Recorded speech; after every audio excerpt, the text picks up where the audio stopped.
Welcome to our voice. నేను journalist నవత. ఢిల్లీలో assembly ఎన్నికల వేడి ప్రారంభమైంది. రాజకీయ పార్టీలు ప్రచారంలో మునిగిపోయాయి. ఈరోజు అక్కడ ఎలక్షన్స్ కూడా స్టార్ట్ అయిపోయాయి. కానీ అక్కడి జనాభాలో మతపరమైన మార్పులు కూడా అంతే వేగంగా జరుగుతున్నాయి. బంగ్లాదేశ్, మయన్మార్ నుంచి అక్రమ వలసదారులు అధిక సంఖ్యలో ఢిల్లీలో తిష్టా వేశారు. దీంతో అక్కడి సామాజిక, రాజకీయ, ఆర్థిక స్వరూపం మొత్తం మారిపోతోంది.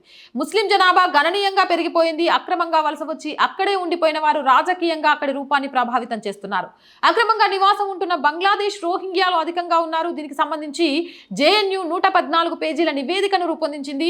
ఢిల్లీకి అక్రమ వలసదారులు, సామాజిక, ఆర్థిక మరియు రాజకీయ పరిణామాలను విశ్లేషణ పేరుతో ఈ నివేదిక వచ్చింది.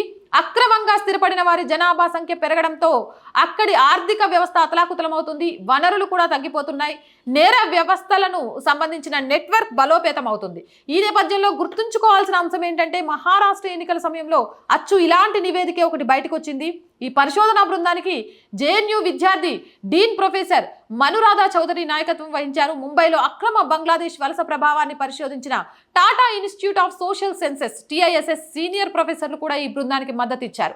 అక్రమ వలసదారులు రావడం, అక్కడే ఉండిపోవడం, ఢిల్లీ సామాజిక, రాజకీయ, ఆర్థిక సమీకరణాలు మారిపోతున్నాయని, రాజకీయ ప్రోత్సాహం కూడా ఉంటుందని అధ్యయనం వెల్లడించింది. అలాగే ఉద్యోగ ఉపాధి సంక్షోభం కూడా తీవ్రతరం అవుతుందని తెలిపింది. వీరు అసంఘటిత రంగంలోనే ఎక్కువగా ఉన్నట్లు కూడా తెలుస్తోంది. పన్ను వ్యవస్థలోనికి వీరు రాకపోవడంతో ఇతరులపై తీవ్రమైన భారం పడుతుంది. అలాగే వీరితో ట్రాఫిక్ సమస్యలు, అధిక రద్దీ, పట్టణ విస్తరణ, పర్యావరణ సమస్యలు కూడా తీవ్రమవుతున్నాయి. నీరు, విద్యుత్, ఆరోగ్య సంరక్షణ, విద్య వంటి ప్రజాసేవలపై తీవ్ర ప్రభావం ఏర్పడుతుంది. నగర జనాభా స్వరూపమే మారిపోయింది. ఈ అక్రమ వలసదారులు నిత్యం రద్దీగా ఉండే సిలంపూర్, జామియా నగర్, జకీర్ నగర్, సుల్తానీపురి, ముస్తాఫాబాద్, జఫ్రాబాద్, ద్వారకా, గోవింద్పురి లాంటి ప్రదేశాల్లో తిష్టవేశారు. దీంతో అక్కడి వనరులపై ప్రభావం పడుతోంది. సామాజిక ఐక్యతకు కూడా భంగం కలుగుతుందని నివేదికలో పొందుపరిచారు. సహాయపడుతున్న బ్రోకర్లు, ఏజెంట్ల విషయానికి వస్తే వీరంతా అక్రమంగా దొంగదారిలో సరిహద్దులు దాటుతున్నట్టు, దానికి బ్రోకర్లు, ఏజెంట్లు సహాయం చేస్తున్నట్టుగా కూడా అధ్యయనంలో తేలింది. వీరంతా నకిలీ ధృవ పత్రాలను చూపిస్తున్నట్లు కూడా తెలుస్తోంది. అలాగే నివాసం విషయంలో కానీ, ఉద్యోగాల విషయంలో కానీ అక్రమ వలసదారులు, బ్రోకర్లు, ఏజెంట్లు, మత ప్రచారకుల సహాయం తీసుకుంటున్నట్లు కూడా తేలింది.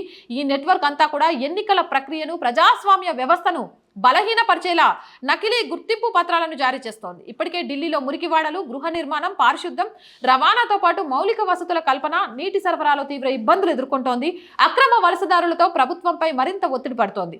వీటన్నిటికీ మించి క్రిమినల్ చర్యలు కూడా పుట్టుకొస్తున్నాయని అధ్యయనం వెల్లడించింది. ఏదేమైనా వీటిపై కఠిన చర్యలు తీసుకోవాల్సిన అవసరం ఉంది అని తెలుస్తోంది. బీజేపీ అధికారంలోకి వస్తే వీటిని సమూలంగా ప్రక్షాళన చేస్తామనే విషయాన్ని కూడా చెప్పింది. యూసీసీని అమలు చేయాల్సిన అవసరము, అలాగే NRCతో పాటు CAA అమలు చేయాల్సిన అవసరం కూడా ఢిల్లీలో వెంటనే అమలు చేయాల్సిన అవసరం అయితే ఎంతగానైనా కనిపిస్తుంది. మరి ఈ వీడియోపై మీ అభిప్రాయం ఏంటి అనేది కామెంట్ సెక్షన్లో తెలియజేయండి. మోర్ వీడియోస్ కోసం ఛానల్ని వెంటనే సబ్స్క్రైబ్ చేయండి. నచ్చితే లైక్ చేయండి, షేర్ చేయండి, సపోర్ట్ చేయండి. చాలా మంది వీడియోస్ చూస్తున్నారండి, బట్ సబ్స్క్రైబ్ చేయడం మర్చిపోతున్నారు. Please subscribe our channel. మీరు చేసే ఒక్క సబ్స్క్రిప్షన్ ఛానల్కి ఎంత బలం ఉంది, ప్రేక్షకులు ఎంతగానో నన్ను ఆదరిస్తున్నారు అనే ఒక నమ్మకాన్ని ఇస్తుంది. ఎందుకంటే ఆర్థికంగా ఈ ఛానల్ ఎదుర్కొనే సమస్యలు అంతా ఇంత కాదు. చూసే వాళ్ళకు చాలా ఈజీ అనిపిస్తుందండి. ఏముందమ్మా, ఒక రాకా సుధాకర్ గారు కెమెరా పెట్టి చేస్తున్నారు, కామెంట్స్లో వచ్చే చెప్తున్నారు, లేకపోతే ఇంకొకరు ఉదాహరణ చూపించి ఒక కెమెరా పెట్టి చేసేస్తున్నారు, నీకెందుకు ఆర్థికంగా సహాయం కావాలని అడుగుతున్నామని. సార్, వాళ్ళకున్న ఎక్స్పీరియన్స్, అలాగే వాళ్ళకున్న సర్కిల్ నాకు లేదండి. అండ్ నెంబర్ 2, రోజుకు ఒక ఎనాలిసిస్, రోజుకు 2 ఎనాలిసిస్లో చేయాలనే ఉద్దేశంతో ఈ ఛానల్ పెట్టలేదు. ప్రజల గొంతును ప్రభుత్వానికి తెలియజేసే ఒక వారధిగా మారాలి. జాతీయవాదాన్ని, దేశహితాన్ని, సనాతన ధర్మాన్ని ప్రతి ఒక్కరికి గుర్తు చేస్తూ ఏ స్టేట్లో ఏం జరుగుతుంది అని తెలుసుకొని ప్రతి ఒక్కరికి తెలియాలి అనే ఉద్దేశంతో పెట్టిన ఛానల్. దీనికోసం గ్రౌండ్ లెవెల్లో వర్క్ చేసే టీం కావాలి, ఎడిటర్స్ కావాలి, గ్రాఫిక్ డిజైనర్స్ కావాలి, కెమెరామెన్స్ కావాలి. అసలు ఆఫీసు అనేది అయితే ఇక నేను ఆశ వదులుకున్నాననే చెప్పాలి. ఎందుకంటే అందరినీ అడిగి ఏంటి అమ్మాయి అడుగుతుంది అని అనిపించుకునే బదులు నాకున్న శక్తి మేరకి ఛానల్ని తీసుకెళ్ళాలి అనే ఉద్దేశంతో. కాబట్టి అలా ఇబ్బంది పడుతున్న నాకు ఇంకా ధైర్యం ఏంటి అని అంటే, మీరు చేసే సబ్స్క్రిప్షన్. నన్ను ఆదరించే వాళ్ళు ఎంతమంది ఉన్నప్పుడు చూద్దాం ఇంకా ముందుకెళ్ళలేనా బలం మీ అందరు చేసే సబ్స్క్రిప్షన్ అనమాట.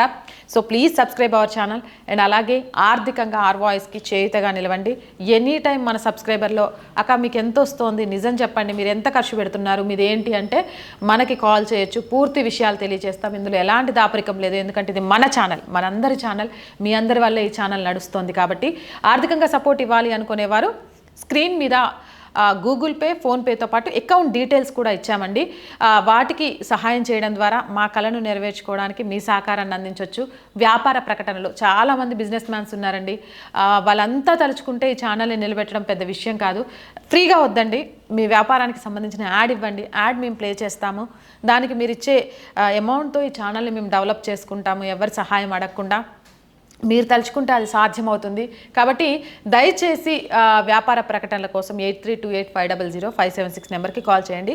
సో దీంట్లో ఇంకొక విషయం కూడా అండి, నీకు వ్యాపార ప్రకటనల కోసం కాల్ చేస్తే రెస్పాండ్ అవ్వట్లేదని కూడా కొంతమంది కామెంట్స్ పెట్టారు. అవునండి, అంటే రియల్ ఎస్టేట్కి సంబంధించి కానివ్వండి, అందులో వాస్తవాలు తెలుసుకోకుండా, లేదా ఏదైనా మ్యారేజ్ బ్యూరో విషయంలో కానివ్వండి, లేదా కొన్ని ఏవైతే ఉంటాయో వాటిలో పూర్తి వివరాలు తెలుసుకున్న తర్వాత మాత్రమే యాడ్ ఇవ్వగలుగుతాను. ఎందుకంటే నన్ను నమ్మి ఎవరైనా అందులో పెట్టి తర్వాత వాళ్ళు మోసపోతే అది ఛానల్కి నాకు కూడా చెడ్డ పేరు వస్తుంది. కాబట్టి పూర్తి వివరాలు తెలుసుకున్న తర్వాత యాడ్ ఇస్తానని చెప్పాను. అందులో మీరేమన్నా అపార్థం చేసుకుంటే సారీ. అండ్ ప్రజా సమస్య ఏదైనా మా గొంతుకగా వినిపిస్తాం. 8328500576 నెంబర్కి వాట్సాప్ ద్వారా తెలియజేయండి. జై హింద్, జై భారత్.